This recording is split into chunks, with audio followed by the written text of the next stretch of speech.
नमस्कार, ANB news देख रहे हैं आप और मैं हूं आपके साथ हितेंद्र। बुलेटिन का आगाज करेंगे, लेकिन इससे पहले रुक कर लेते हैं इस वक्त की बड़ी खबर की। और इस वक्त की बड़ी खबर यूपी के सहारनपुर से सामने आ रही है। यूपी के सहारनपुर से ये बड़ी खबर, कोविड-19 के 9 नए मामले सामने आए हैं। ये बड़ी खबर, मरीजों की संख्या यहां पर 181 तक पहुंच गई है। सहारनपुर के मुख्य चिकित्सा अधिकारी ने इस बात की पुष्टि की है। ये बड़ी खबर आपको बता रहे हैं, यूपी के सहारनपुर से सामने आई है, जहां पर कोविड-19 के 9 नए मामले सामने आए हैं। मरीजों की संख्या यहां पर 121 तक पहुंच गई है और इस बात की पुष्टि मुख्य चिकित्सा अधिकारी ने की है। सहारनपुर के मुख्य चिकित्सा अधिकारी ने यह बात बताई है कि अब यहां पर लगातार जो है कोरोना वायरस का संक्रमण बढ़ता हुआ नजर आ रहा है। 9 नए मामले सामने आए हैं और यहां पर जो कुल मिलाकर की संख्या है कोरोना मरीजों की, वो 181 तक पहुंच गई है। ये बड़ी खबर यूपी के सहारनपुर से सामने आई है, जहां पर 9 नए मामले सामने आए हैं। लगातार देश भर में लॉकडाउन जारी है ताकि कोरोना वायरस का संक्रमण ना फैले, लेकिन कुछ लोग जो जरूरी कामों में लगे हुए हैं या फिर कुछ ऐसे लोग जो लापरवाही बरत रहे हैं और अपने घरों से बाहर निकल रहे हैं, उनमें कोरोना का संक्रमण फैल रहा है। लेकिन जिन घर में पहले से ही कोरोना पॉजिटिव मामले सामने आ चुके हैं, उनमें से भी कुछ मामले सामने आ रहे हैं। इस तरह से लगातार कोरोना वायरस का प्रकोप बढ़ता हुआ दिखाई दे रहा है। और सहारनपुर से ये बड़ी खबर सामने आई है, जहां पर 9 मामले दर्ज किए गए हैं। यूपी के सहारनपुर से ये बड़ी खबर।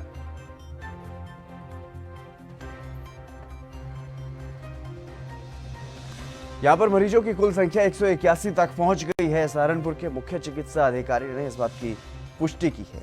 ये बड़ी खबर आपको बता रहे हैं, लगातार कोरोना मरीजों का आंकड़ा जो है वो बढ़ता हुआ दिखाई दे रहा है। अब 9 नए मामले सामने आए हैं अकेले सहारनपुर से। यूपी के सहारनपुर से ये बड़ी खबर सामने आई है, जहां पर 9 मरीज पाए गए हैं जो कोरोना से संक्रमित हैं। यूपी के सहारनपुर से ये बड़ी खबर सामने आई है, जहां पर कोविड-19 के 9 नए मामले सामने आए हैं। अब तक यहां पर 181 मरीज सामने आ चुके हैं जिनमें कोविड-19 की पुष्टि हुई है। सहारनपुर के मुख्य चिकित्सा अधिकारी ने इस बात की पुष्टि की है। यूपी के सहारनपुर से ये बड़ी खबर सामने आई है। डॉक्टर BS सोढ़ी ने इस बात की जानकारी दी है कि 9 नए मामले सामने आए हैं और अब तक मरीजों की संख्या जो है वो 181 तक पहुंच गई है। ये बड़ी खबर आपको बता रहे हैं सहारनपुर से। यूपी के सहारनपुर से ये खबर सामने आ रही है, जहां पर 9 नए मामले कोविड-19 से संक्रमित 9 ऐसे मरीज पाए गए हैं। यहां पर मरीजों की कुल संख्या जो है वो 181 तक पहुंच गई है, जिनमें कोरोना संक्रमण की पुष्टि हो चुकी है। नोएडा की लैब से 323 लोगों की सूची हमें प्राप्त हुई है, जिसमें हमारे जिले के 10 पॉजिटिव केसेस बताए गए हैं। इसमें से एक केस हमारा फॉलोअप है, जो ग्लोबल मेडिकल कॉलेज में हमारे भर्ती है। इस तरीके से हमारे 9 नए केस पॉजिटिव हैं। पहले हमारे 172 थे, अब 9 मिला के 181 टोटल कोरोना एक्टिव केसेस हमारे अंडर हैं। ये हमारे संवाददाता सहारनपुर से जुड़ गए हैं। योगेश जी, क्या कुछ जानकारी है पूरी? जिस तरीके से 9 नए मामले सामने आए हैं, अब आगे क्या कुछ किया जा रहा है प्रशासन की तरफ से? जी बिल्कुल, बता दो कि जैसे सहारनपुर में लगातार कोरोना संक्रमित मरीजों की संख्या बढ़ रही है और सहारनपुर में भी ग्राफ तेजी से बढ़ रहा है। जी।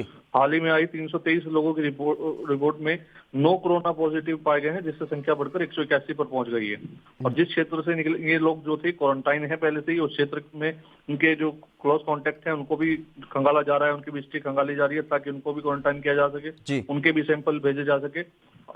तो जितने भी, और यही नहीं, जितने भी सहारनपुर के क्षेत्र हैं जहां से ये मरीज निकल रहे हैं, उन क्षेत्रों को हॉटस्पॉट कर दिया गया है। तमाम लोगों की रिपोर्टें जांच की जा रही है, सैंपल भेजे जा रहे हैं। और कुछ क्षेत्र तो ऐसे हैं जो पूरे ही सील कर दिए गए। तो आगामी कार्रवाई तो ये है कि जिस क्षेत्र से निकले हैं उनके लोगों को क्वारंटाइन किया जाएगा और उनके सैंपल भी भेजे जाएंगे। जी, जिस तरीके की छूट अब लॉकडाउन के दौरान दी गई थी, क्या इस एरिया में जहां से ये लोग जो कोरोना संक्रमित पाए गए हैं, वहां पर पूरी तरह से लॉकडाउन का पालन करवाया जा रहा है? जी बिल्कुल, जिस क्षेत्र से निकले हैं वहां पर जो है हॉटस्पॉट एरिया बनाया गया है, पूरी तरीके से सील किया गया है, उल्लंघन करने वालों पर भी कार्रवाई की जा रही है। जी और हालांकि सहारनपुर कल जो है रेड जोन में आ गया है, तो इसमें जो है कोई छूट की बात नहीं होगी जी और इसको जो है पूरा हॉटस्पॉट में बदला जाएगा, पूरा सील किया जाएगा, पूरी सख्ताई दिखाई जाएगी, तभी जो है इन मामलों में जो है कमी आ सकती है। हालांकि अभी 5 लोग जो है डिस्चार्ज होके गए हैं, लेकिन उसके बावजूद भी सहारनपुर में मरीजों का संख्या आंकड़ा जो है वो लगातार बढ़ता जा रहा है। जी योगेश, तमाम जानकारी देने के लिए आपका शुक्रिया। तो मरीजों की संख्या सहारनपुर में 181 हो गई है। हालांकि लगातार मरीज ठीक भी हो रहे हैं, लेकिन आंकड़ा तेजी से बढ़ता हुआ नजर आ रहा है। इसी के चलते सहारनपुर को रेड जोन में अब शामिल कर दिया गया है।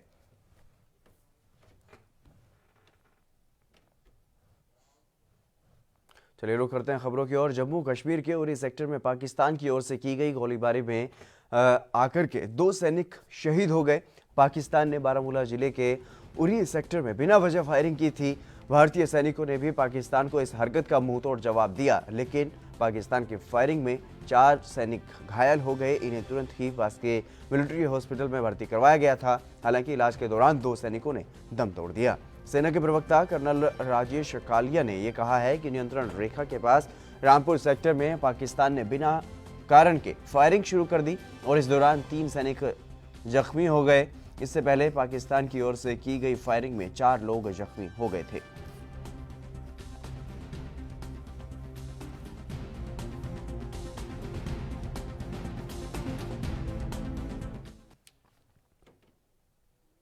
छत्तीसगढ़ के मुख्यमंत्री भूपेश बघेल ने केंद्रीय स्वास्थ्य मंत्री डॉक्टर हर्षवर्धन से बातचीत की है और राजधानी रायपुर को रेड जोन से हटाने का अनुरोध किया है।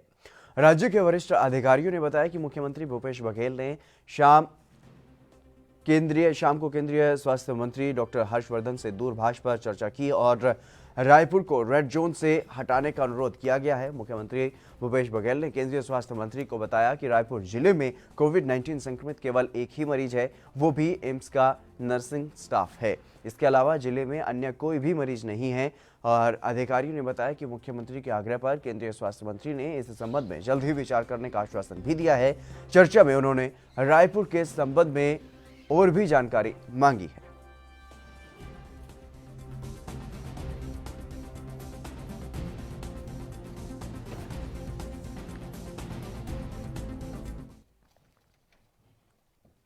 दिल्ली में चोरी छिपे साइकिल से बिहार जा रहे मजदूरों में से एक मजदूर की यूपी के शाहजहांपुर में मौत हो गई है। बता दें कि मृतक अपने साथियों के साथ दिल्ली से ही साइकिल के जरिए बिहार अपने घर की ओर जा रहा था।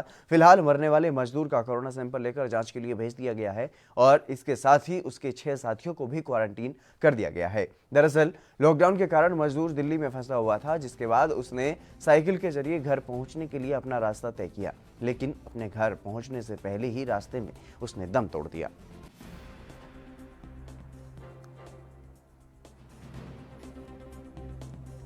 कहाँ से आ रहे थे दिल्ली से सर। कब चले थे? ये 4 दिन हो गया। काहे से चले थे? साइकिल से। फिर क्या, ये रात में आए यहाँ पे, खा पी के सोए और उसमें से एक बंदे खत्म हो गया। क्या नाम था उसका? उसका नाम धर्मवीर था। उसके गांव के तो नहीं है, मगर आसपास के दूर के हैं हम लोग। अब रास्ते में चले तो सबको जान पहचान ऐसे मिले जुले सब आदमी था दिल्ली का, मगर ये नहीं पता कहाँ। अच्छा, दिल्ली से साइकिल से ही चले? हाँ जी, साइकिल से चले। जब वहाँ से चले थे तो आपको दवा ववा हाथों में लगाई, चेकअप करा गया था आपका? नहीं सर, दवा तो नहीं लगाया था हम लोग को, मगर हम लोग अपना किसी के खाना पीना कुछ चीज़ अपना सामान अपना खुद लेके चले थे। अच्छा, ये जो ख़त्म हुआ है धर्मवीर, इसकी क्या तबीयत खराब थी, क्या था? कुछ नहीं हुआ सर, इसको कुछ रात में बारिश हुआ, जब वहाँ से नीचे में सोए थे हम लोग, बारिश होने के बाद एकाएक नींद टूटा, बारिश पानी आने लगा तो एकाएक उठ के गया, बरामदा बिछाना लगाया और अपने हाथ से बिछाया, सोआ। फिर हम लोग गए अंदर तो सो गए। सोने के बाद हम लोग को कुछ पता नहीं कब क्या हो गया था। सुबह देखे, सुबह भी बोल रहा था, कुछ न कुछ बोला है। उसका भाई था, उनको पता था, कुछ न कुछ बोला था। फिर 100 नंबर वाले को फ़ोन किया, 100 नंबर वाला आया। फिर मोटरसाइकिल से वो भी पूछा, तब तक ठीक ठाक, मतलब बोल रहा था हल्का फुल्का। उसके बाद ज़्यादा सीरियस हो गया, क्या हो गया हम लोग को पता। परिवार वालों को सूचना दे दी? हाँ जी, परिवार वाले को सूचना दे दिया। प्रधान साहब, किसकी मौत हुई है, कितने लोग वहाँ से आए थे? 7 एक मरीज की मौत हुई है और 6 मजदूर आए हैं यहाँ पे।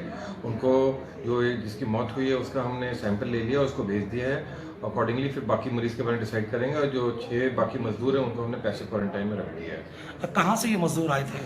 ये इसके बारे में तो हमें ज्ञान नहीं, लेकिन मोस्ट प्रॉब्ली ये दिल्ली से शायद बिहार जा रहे थे। क्या पैदल जा रहे थे या साइकिल से? कुछ इसका हमें मेरे संज्ञान में नहीं है। एक जो मरीज जो आया वो ब्रॉड डेड था। क्या लग रहा है इससे कैसे मौत हुई? नहीं, ये ब्रॉड डेड था। इसका सैंपल लिया है हमने कोरोना के लिए। जब इसकी रिपोर्ट आएगी फिर अकॉर्डिंगली हम डिसाइड करेंगे क्या करना है। क्या उनके साथ वालों को क्वारंटाइन किया गया है? यस, उनको बाकी जो मरीज हैं उनको क्वारंटाइन किया गया है। कोरोना संक्रमण को देखते हुए पूरे देश में लॉकडाउन लागू है। वहीं दूसरी ओर चोरी की घटनाएं भी लगातार बढ़ती हुई नजर आ रही हैं। पैरोल पर छोड़े गए आरोपी ने शराब की दुकान को निशाना बनाया है। बता दें कि बीती रात नोएडा दादरी के रेलवे रोड पर स्थित शराब की दुकान का ताला तोड़कर 2 चोरों ने शराब पर हाथ साफ कर दिया। दादरी पुलिस ने तेजी दिखाते हुए दोनों चोरों को गिरफ्तार कर लिया है और 4 शराब की पेटी भी उनसे बरामद की गई है।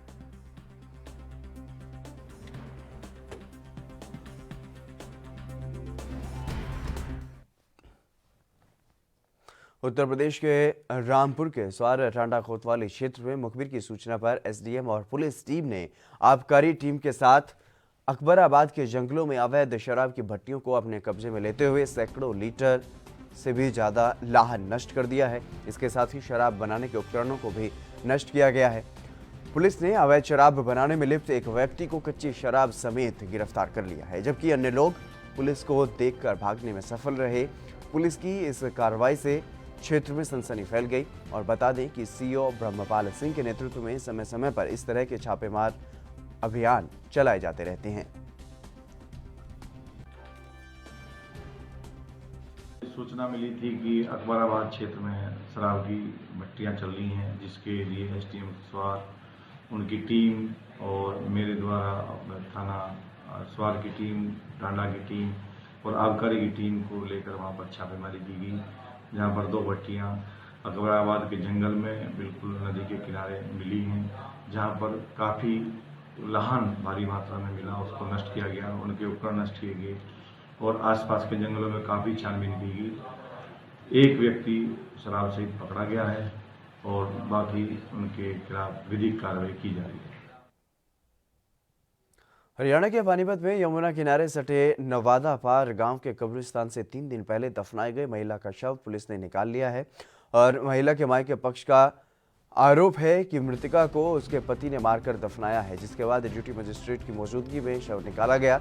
बता दें कि 3 दिन पहले साहिबा नाम की महिला की संदिग्ध मौत हो गई थी। ससुराल पक्ष के लोगों ने बिना पुलिस और बिना मायके को जानकारी दिए महिला को गांव के कब्रिस्तान में दफना दिया था। 3 दिन बाद मायके पक्ष के लोग उत्तर प्रदेश पुलिस को लेकर के पानीपत के सनोली थाना पहुंचे और पुलिस को बताया गया कि उनकी लड़की साहिबा को दहेज के लिए मारकर दफनाया गया है। पुलिस ने मुस्तैदी दिखाते हुए नवादा पार के कब्रिस्तान में पुलिस को तैनात कर दिया और पुलिस डॉक्टर और ड्यूटी मजिस्ट्रेट की मौजूदगी में महिला के शव को कब्रिस्तान से निकलवाया गया। फिलहाल सनोली पुलिस ने मायके पक्ष के आरोपों पर ससुराल पक्ष के 4 लोगों पर दहेज हत्या का मामला दर्ज कर लिया है और मायके पक्ष की माने तो महिला का मौलवी पति दहेज में कार की मांग कर रहा था, जिसके चलते उन्होंने ही उनकी बेटी साहिबा को मारकर कब्रिस्तान में दफना दिया। परसों दोपहर बाद में एक साहिबा वाइफ ऑफ आशिक नवादा पार की रहने वाली थी, उसने फांसी लगा कर आत्महत्या कर ली थी, लेकिन उन्होंने उसी दिन उसका कब्र में दफना दिया। उनके घर वाले को पता नहीं दिया। घर वाले को पता लगने पर घर वाले कल हमारे पास आए। हमने कल जो उन्होंने लिख कर दिया उसी पर दहेज हत्या का मुकदमा दर्ज कर दिया। दहेज हत्या और शव को खुर्द करने का मुकदमा दर्ज कर दिया। कल शाम को मजिस्ट्रेट नियुक्त करवा लिया गया था, डॉक्टरों की टीम नहीं बन पाई थी। आज सुबह डॉक्टरों की कल शाम को डॉक्टरों की टीम हो गई थी। आज सुबह 6 बजे जाकर और डेड बॉडी को कब्र से निकलवा कर डॉक्टर और मजिस्ट्रेट ड्यूटी मजिस्ट्रेट के सामने सिविल हॉस्पिटल पोस्टमार्टम के लिए भेज दिया।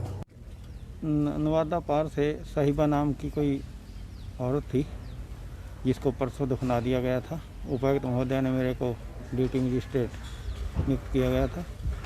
मैंने उसका शव आज सुबह निकलवा दिया है डॉक्टरों की मौजूदगी में, डॉक्टरों की टीम को लेकर, और अब हवाले पुलिस कर दिया और उसका पोस्टमार्टम के लिए पानीपत। चलिए फिलहाल रुकेंगे एक छोटे से ब्रेक के लिए, जल्द हाजिर होंगे।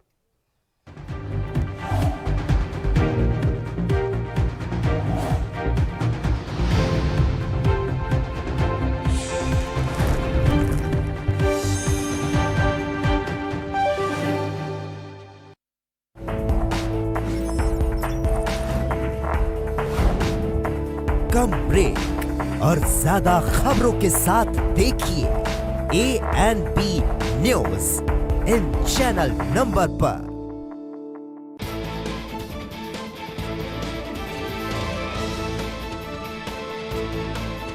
ਸਿਆਸੀ ਲੋਕ ਕਿੰਨੇ ਕੁ ਨੇ ਵਫਾ, ਇਹਨਾਂ ਦੇ ਦਾਅਵਿਆਂ ਅਤੇ ਵਾਅਦਿਆਂ ਦੇ ਵਿੱਚ ਕਿੰਨੀ ਕੁ ਹੈ ਸੱਚਾਈ।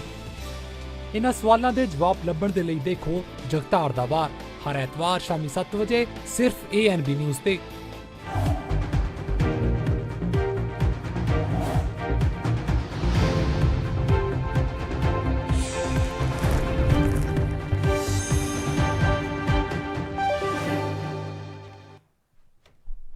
ब्रेक के बाद एक बार फिर से आप सभी का स्वागत है। खबरों में आगे बढ़ेंगे।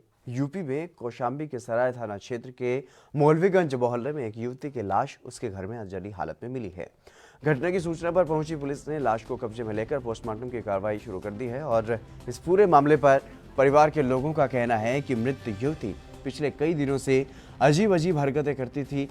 उसने खुद आग लगाई या आग की चपेट में आने से उसकी मौत हुई है, उन्हें इसके बारे में पता नहीं है।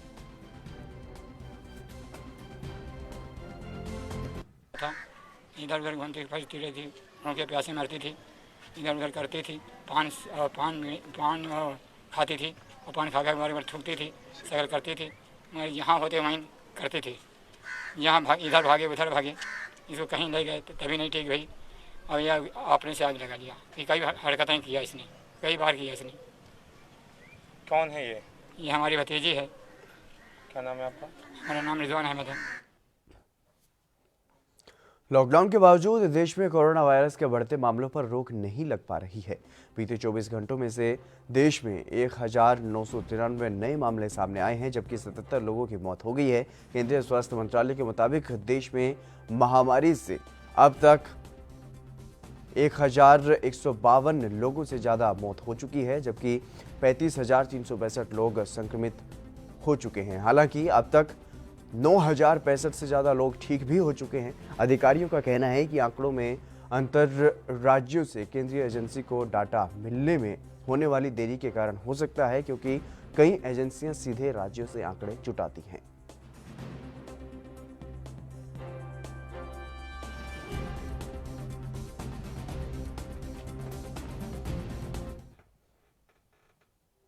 देश भर में लॉकडाउन को एक बार फिर से बढ़ाकर के 17 मई तक कर दिया गया है। कोरोना वायरस के बढ़ते संक्रमण को देखते हुए केंद्र सरकार ने यह फैसला लिया है। इस बीच लॉकडाउन में कई राज्यों के प्रवासी मजदूर दूसरे राज्यों में फंसे हुए हैं, जिन्हें उनके गृह राज्य पहुंचाने के लिए मोदी सरकार ने स्पेशल ट्रेनों को चलाने की इजाज़त भी दे दी है। लॉकडाउन के बीच स्पेशल ट्रेन चलाए जाने की अनुमति के बाद रेलवे ने लोगों से अपील की है कि रेलवे ने कहा, मैं आप सभी से अनुरोध करता हूँ कि कृपया जनता को स्पष्ट करें कि ये स्पेशल ट्रेनें राज्य सरकार के जरिए पहचान किए गए और पंजीकृत लोगों के लिए चलाई जा रही हैं। इन लोगों के अलावा किसी भी परिस्थिति में अन्य लोगों को ट्रेन की तलाश में रेलवे स्टेशन नहीं आना चाहिए।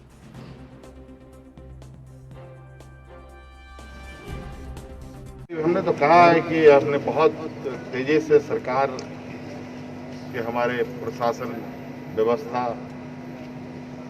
आज के इस संक्रमण में दिन रात लग करके कार्य कर रहा है। और मैं तो ये अभी नहीं बता पाऊंगा कि कहाँ कहाँ से कौन कौन सी ट्रेन बस चल रही है। आप खुद चौक चौक करने हैं, आप देखिएगा कि बहुत तेजी से लोग चारों तरफ से झारखंड में पहुंचेंगे और उन सभी जगहों पर झारखंड के हमारी व्यवस्थाएं उनके स्वागत के लिए खड़ा है। उनको उनके गंतव्य तक पहुंचाने की पूरी तैयारी करके बैठे। सर आज बढ़ाने का हमेशा का एक लॉकडाउन बढ़ गया है 17 तक। हाँ, अभी आप लोग के माध्यम से, खबरों के माध्यम से आई है, पता चला बहुत मोटी सी किताब बन के आई है। अब उसको देखना पड़ेगा और उसको फिर से मुझे लगता है कि हमें एक नई रणनीति फिर बनानी पड़ेगी, नई तरीके से चीज़ों को फिर देखना पड़ेगा। फिलहाल 3 तारीख तक तो जो है स्थिति, अभी हम लोग इस पर काम कर रहे हैं। आगे की रणनीति के लिए हम लोग फिर उस पर अभी बैठ के क्या आया है और हमें कैसे जाना, आगे चलना है, इस पर हम लोग निर्णय लेंगे। सर आज मजदूर दिवस है और इस दिन आज खास दिन है, चूंकि मजदूर दिवस के दिन, तो इसमें आज तो ये बात सही है, मजदूर दिवस भी है और आज मजदूरों को यहाँ आने का मौका मिल रहा है और सबसे खुशी की बात है कि पूरे देश में सबसे पहले मजदूर वैधानिक रूप से झारखंड में आ रहे हैं। सर जो लोग आ रहे हैं उनको लेकर एक श्रेय लेने की होड़ मची है, राज्य सरकारें अपनी तरफ से कह रही हैं, केंद्र सरकार अपनी तरफ से कह रही है, तो क्या ऐसे वक्त में ये राजनीति ठीक है सर? मतलब जो लोग आ रहे हैं उनको लाने के कारण कई मतलब राज्य सरकार भी बन रही है, केंद्र सरकार अपनी तरफ ऐसा है, जिनको क्रेडिट लेना है वो खुद अपना माला पहन के घूमे, उनका भी स्वागत। महाराष्ट्र में अभी तक में सबसे ज़्यादा कोरोना मरीजों की पहचान हुई है। राज्य में पिछले 24 घंटे में कोरोना के रिकॉर्ड 1008 नए मामले सामने आए हैं और कोरोना से कुल 26 लोगों की मौत हो गई है। इसके साथ ही महाराष्ट्र में कोरोना संक्रमित कुल मरीजों की संख्या 11,506 तक पहुंच चुकी है। यहां अब तक कोरोना से 485 लोगों की जान भी जा चुकी है। महाराष्ट्र में कोरोना मरीजों की रिकवरी की बात करें तो कुल 1,879 मरीज अब तक इलाज से पूरी तरह से ठीक होकर डिस्चार्ज हो चुके हैं। बता दें कि मुंबई में 24 घंटे में कोरोना के 751 नए केस सामने आए। इसके साथ ही मुंबई में कोरोना के कुल 7,812 केस हो चुके हैं और अब तक 295 लोगों की मौत भी यहां पर हो चुकी है।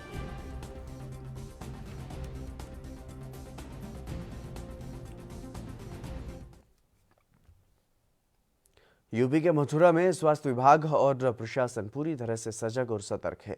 स्वास्थ्य विभाग ने कई जगह क्वारंटीन सेंटर बनाए हैं जिसमें संक्रमित मरीजों को क्वारंटीन किया गया है। दरअसल इसी को लेकर के थाना हाईवे क्षेत्र के उस पार भी पीएसपीसी ग्रुप ऑफ इंस्टीट्यूशन को क्वारंटीन सेंटर बनाया गया है और जहां लगभग 75 लोगों को अलग अलग क्षेत्र से लाकर के क्वारंटीन किया गया है। किसी प्रकार की असुविधा ना हो, खाने और पीने की सभी सामग्री उनको उपलब्ध करवाई जाए, जिसको लेकर के प्रशासन पूरी तरह से सतर्क है। और आपको बता दें कि शासन ने अभी क्वारंटीन सेंटरों में सभी सुविधाएं मुहैया करवाई जा रही हैं और सभी से ये अनुरोध भी किया गया है कि सोशल डिस्टेंसिंग का पालन करें।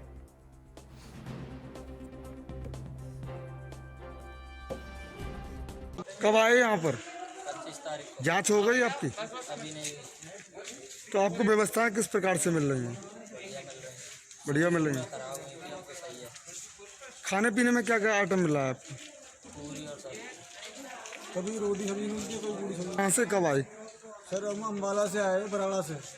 20 दिन वहाँ रखा था और 5 दिन सर यहाँ हो गए। वहाँ से मेडिकल जांच हो गया है, मतलब कोई दिक्कत नहीं थी हमें। तो यहाँ पर भी 14 दिन रखा हुआ है। हम सिर्फ यही प्रार्थना करते हैं कि हमें जल्द से जल्द घर पहुँचा दीजिए। आपको व्यवस्था अच्छी मिल रही है? व्यवस्था सर ठीक है, कोई कमी नहीं। कितने लोग हैं करीब यहाँ पर? सर हमारे यहाँ लगभग 75 आदमी हैं सर। यूपी के संत कबीर नगर की सीमा से सटे बसवारी गांव के पास कुआनो नदी पर बने पुल को पूरी तरह से सील कर दिया गया है, जिसमें न तो एम्बुलेंस को जाने दिया जा रहा है और न ही किसी मरीज को दवा लेने के लिए भी जाने दिया जा रहा है। गौरतलब है कि संत कबीर नगर के धरघटा थाना क्षेत्र के कठवतिया गांव की मासूम बच्ची अपने बीमार बुजुर्ग बाबा को ठेले पर लादकर खुद उसे खींचकर 7 किलोमीटर तक गोरखपुर के सिकरीगंज कस्बे में इलाज करवाने के लिए निकल पड़े। लेकिन वहीं कुआनो नदी के सिकरीगंज बॉर्डर पर तैनात पुलिस के जवानों ने उसे लॉकडाउन का हवाला देकर वापस लौटा दिया और वो बच्ची अपने बुजुर्ग बाबा का इलाज नहीं करवा पाई और निराश होकर ठेले को खींचते हुए घर वापस निकली।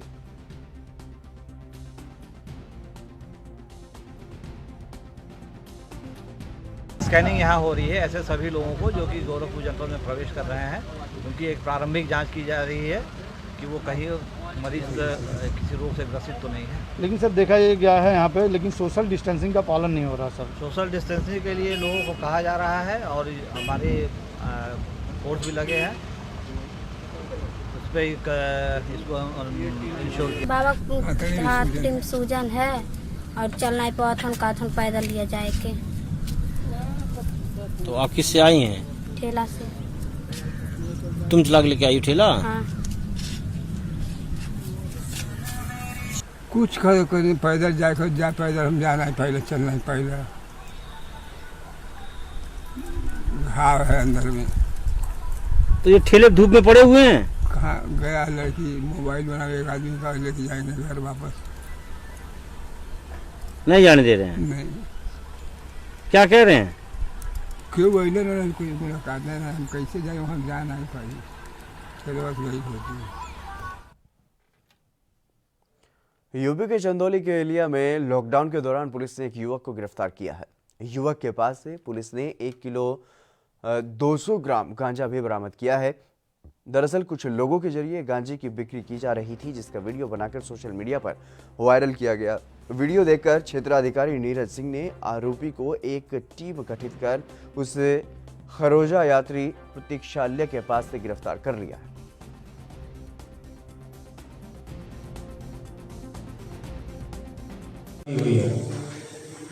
चकिया तहसील के ग्राम खरौजा यात्री प्रतीक्षालय के पास एक व्यक्ति असरफी जायसवाल पुत्र पुरुषोत्तम जायसवाल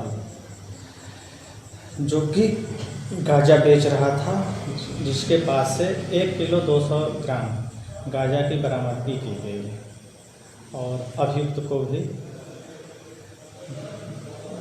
थाना पुलिस द्वारा पकड़कर अपने थाने पर लाया गया, जिसके खिलाफ आगे की। चलिए इस बुलेटिन में फिलहाल बस इतना ही। आप बने रहिए ANB न्यूज़ के साथ।